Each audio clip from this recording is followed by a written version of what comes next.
Aristóteles, filho de Nicômaco de Estágira, ou ainda Aristóteles de Estágira, como era mais conhecido, foi um filósofo grego que fez contribuições para as mais diversas áreas do conhecimento, desde a filosofia até a física, estabelecendo conceitos e ideias que permaneceram como fundamento do pensamento até os dias atuais. Sejam muito bem-vindos a Podíticos. Meu nome é Adrian e convido vocês a me acompanharem nessa jornada pelo pensamento de um dos maiores nomes da filosofia. A retórica é a faculdade de descobrir, em cada caso, os meios de persuasão disponíveis, pois não é a ciência de convencer, mas de discernir os argumentos que em cada circunstância podem levar as almas a crer. E muitos são persuadidos, não pelo que é verdadeiro, mas pelo que apenas parece ser. É por isso que os homens se tornam escravos de palavras, quando a razão não é exercida para distinguir o verdadeiro do verossímil.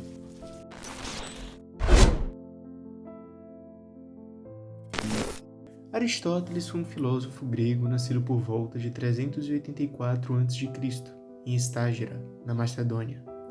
Por razões evidentes, não existem registros muito robustos de sua juventude. O que se sabe, contudo, é que desde cedo recebeu uma sólida formação em ciências, aspecto que influenciou profundamente a sua produção filosófica e o seu pensamento crítico. Aos 18 anos, por volta de 366 a.C., movido por sua sede de conhecimento e em busca de participar das principais discussões políticas e filosóficas da Grécia Antiga, Aristóteles deixou a Macedônia, sua cidade de origem, e mudou-se para Atenas, até então o grande centro intelectual e artístico de sua época. É válido ressaltar que, apesar de possuir uma capacidade intelectual de absoluta preeminência, Aristóteles apresentava características que poderiam dificultar-lhe a carreira e a projeção social na polis grega.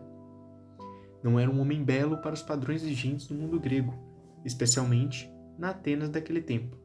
Ademais, apresentava certa dificuldade em pronunciar corretamente algumas palavras.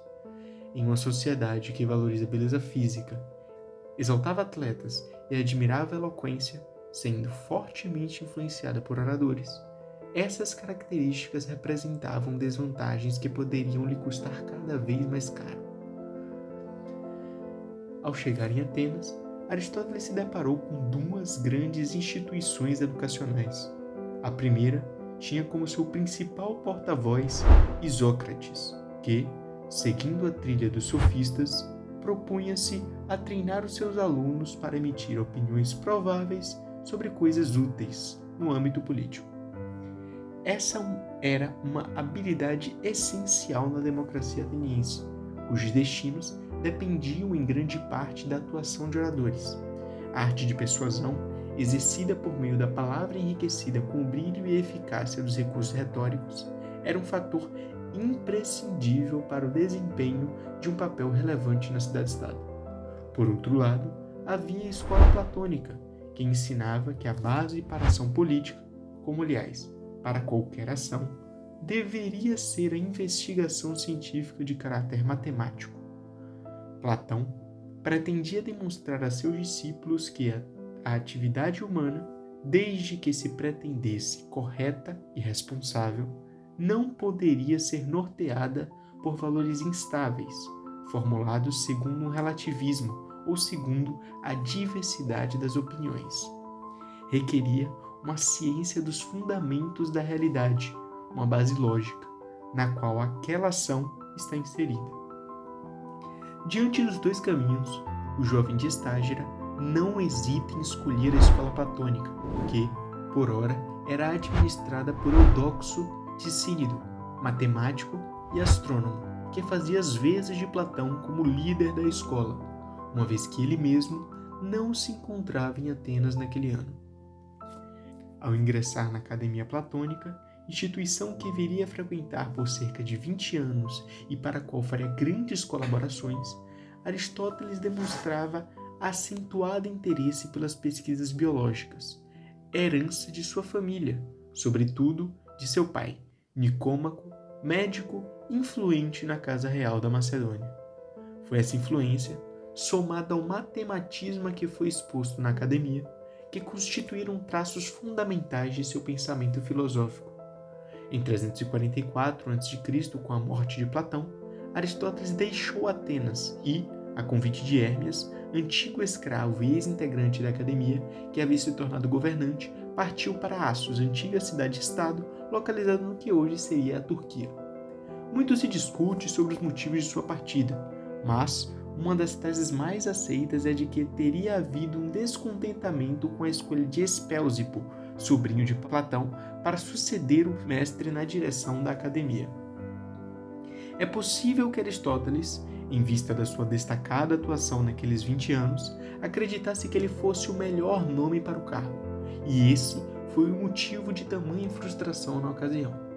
3 anos após a sua chegada a Assos, em 344 a.C., Aristóteles deixou a cidade, na companhia de Pítias, sua futura esposa e sobrinha do governante local Hérmias, que havia sido assassinado pelo exército persa sob suspeita de conspiração contra o império.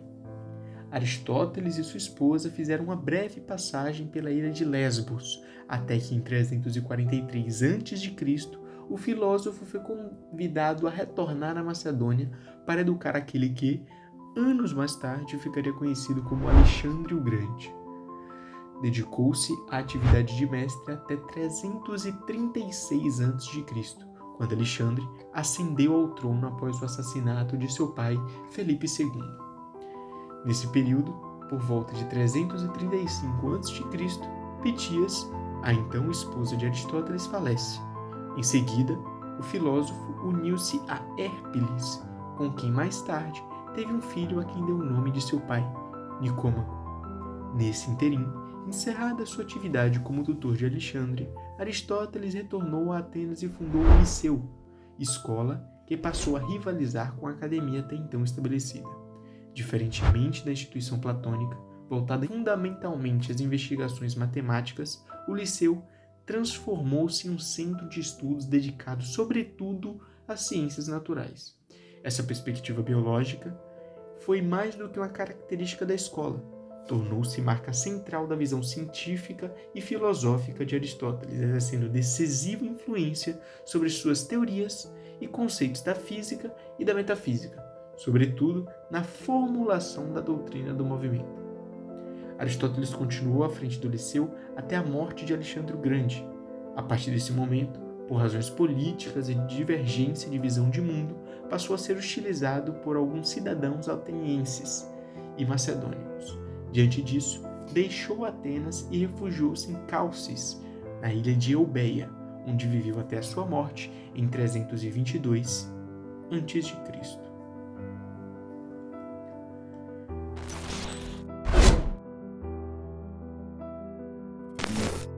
Antes de tratar das obras do estagirista, é necessário lembrar que a cronologia exata de suas obras é incerta. Muitas, inclusive, são apontamentos de aula que foram organizados mais tarde por editores.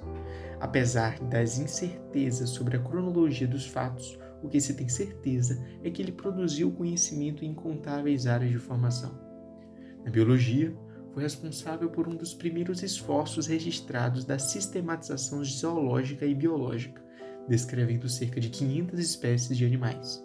Explicou o funcionamento de órgãos e estruturas do corpo, descreveu a embriologia de galinhas e vários outros animais.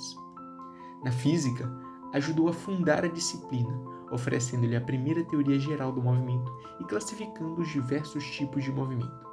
Deu os primeiros passos na direção de estabelecer uma motivação para estudar os cosmos do nosso universo. Ademais, Aristóteles foi responsável por sistematizar quase que com perfeição a lógica como conhecemos hoje. Em sua obra Organon, Aristóteles mapeia com precisão a natureza retórica dos diferentes tipos de discurso, e foi justamente a partir dos conceitos estabelecidos por ele que, séculos mais tarde, outros pensadores desenvolveram a chamada Teoria dos Quatro Discursos. Essa teoria descreve níveis progressivos de elaboração argumentativa, partindo do discurso poético até o mais avançado deles. o discurso lógico ou apodítico. É justamente aqui que a nossa mente deve repousar agora. Segundo Aristóteles, o homem experimenta o conhecimento através dos sentidos. A base daquilo que se entende como verdade nasce a partir do que se vê, do que se toca e do que se ouve. Em outras palavras, é através da percepção sensível que o ser humano é capaz de iniciar o processo de formação do conhecimento. A partir dessa experiência sensorial, todo o conteúdo aprendido deve ser retido pela memória, pois é nela que o conhecimento se sedimenta e se torna disponível para reflexão e raciocínio posterior. Com a produção, surge a necessidade da discussão e do aprimoramento. É nesse contexto que nasce o discurso, o instrumento, por meio do qual o homem confronta a si mesmo e aos outros, exercita a autoconsciência, busca sanar as próprias dúvidas e procura influenciar os outros a pensar de um modo semelhante. A poética, a retórica, a dialética e a lógica são discursos de natureza distintas, mas partilham de uma função essencial. Constituem os meios pelos quais o homem debate um assunto consigo mesmo, corrige suas próprias imprecisões ou conversa com outras pessoas para convencê-las de algo. Assim, a diferença entre os níveis de discurso não se dará pelo propósito que cada um busca atingir, mas no modo como as palavras são empregadas e no grau de credibilidade que sustentam. Os 4 tipos de discurso são o discurso poético, que parte de premissas possíveis para alcançar uma conclusão verossímil. Tem caráter possível. O discurso retórico, que parte de premissas necessárias para alcançar uma conclusão verossímil. Tem caráter verossímil. O discurso dialético, que parte de premissas possíveis para alcançar uma conclusão necessária e tem caráter de probabilidade razoável. O discurso lógico, analítico ou apodítico parte de premissas necessárias para alcançar uma conclusão necessária, tem caráter de certeza, de verdade. O discurso poético. Nesse campo, encontram abrigo a literatura, a ficção, a poesia, a fantasia. Aristóteles usa Homero como seu principal exemplo. O discurso poético apresenta uma forma de percepção do mundo que é possível, mas não necessariamente verdadeira. O seu valor não está na exatidão factual, mas na capacidade de evocar imagens, despertar emoções, transmitir verdades simbólicas que têm aplicação no mundo sensível. O discurso retórico.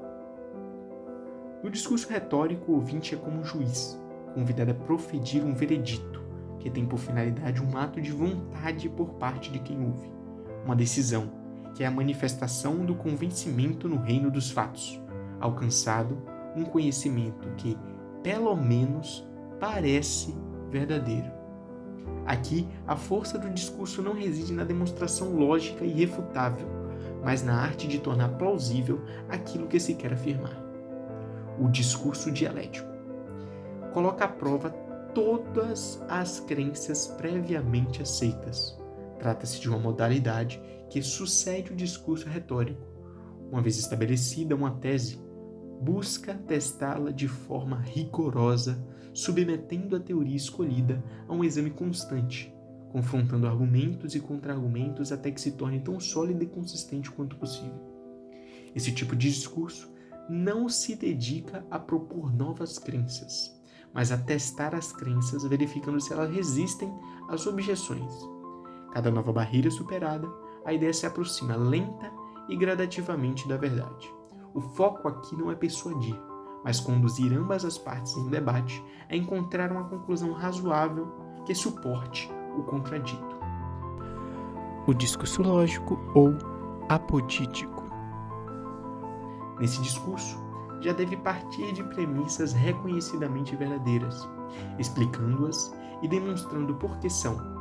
A partir dessas premissas, caminha-se para uma conclusão que, por consequência, também deve ser verdadeira. Nesse plano, não há discussão, existe apenas a exposição da conclusão, que, partindo de premissas admitidas como absolutamente verdadeiras, não pode ser falsa. Se, no entanto, persistirem dúvidas ou objeções legítimas, ou se a demonstração falhar em algum ponto, o assunto retorna ao campo de discurso dialético, perdendo assim o seu caráter apodítico.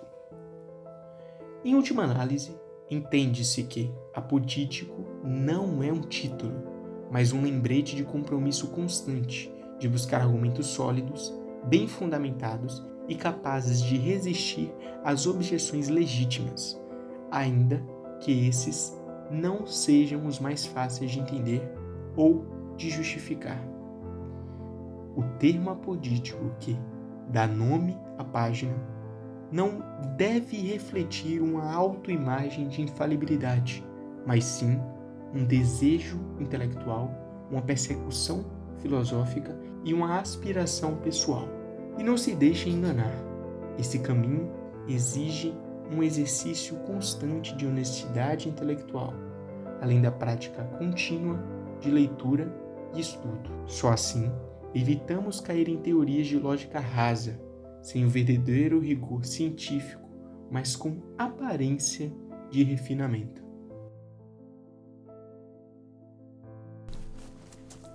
Oi, olá, meu nome é Adrian. A maioria de vocês me conhece, eu não tô aqui pra me apresentar, mas eu queria ter uma conversa séria com vocês. Produzir esse tipo de conteúdo, pesquisado, cuidadoso, baseado em história, ciência, etc., é um trabalho que exige tempo, energia e, sobretudo, dedicação. Não é muito fácil transformar ideias tão densas em algo claro, acessível e, ao mesmo tempo, fiel à profundidade dos autores que estudamos. Cada roteiro, cada imagem, cada detalhe requer horas de leitura, reflexão, escrita e revisão. E mesmo assim eu continuo fazendo porque acredito que vale a pena. Porque sei que ainda existe espaço e, sobretudo, necessidade para conteúdos que não subestimem a inteligência de quem assiste. Mas a verdade é que nada disso cresce sozinho. Se esse vídeo te ajudou de alguma forma, se provocou uma reflexão, se te ensinou algo novo ou simplesmente te fez companhia, eu peço de forma sincera que se inscreva no canal, marque o vídeo como gostei. Esse tipo de gesto parece pequeno, mas me incentiva a continuar existindo e a continuar produzindo vídeos como esse. Obrigado por dedicar parte do seu tempo a me ouvir. Pra mim, isso já é muito. A gente se vê no próximo vídeo e lembre-se sempre, ouse saber.